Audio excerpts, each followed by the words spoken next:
Assalomu alaykum. O'tgan kuni o'lchab kelgan obyektimizni planirovka jarayonlari tugatildi. Buni ko'rishimiz mumkin.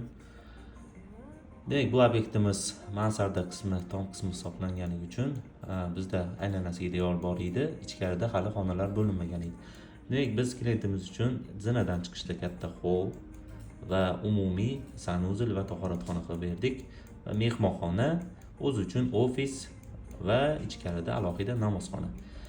Koridordan kirishda demak katta holimiz bor. Bu yerda katta balkonimiz borligi hisobiga katta oyna, bu yerni общий kattagina hol qildik.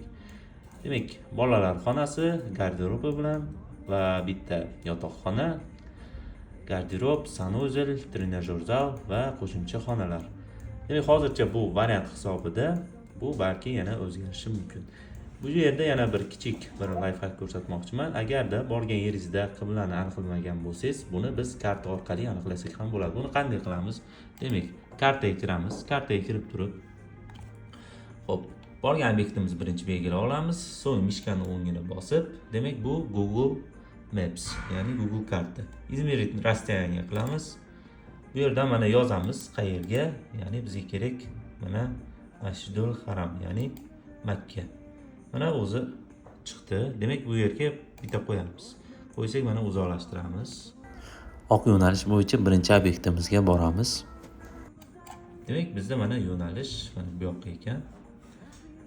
Demak, shu orqali biz bemalol qiblani aniqlab olsak bo'ladi. Albatta, bu qibla topishning yana bir yo'li, buni yana bir qancha yo'llari bor. Biz sizlarga buni bittasini ulashdik. Rahmat, sog' bo'ling.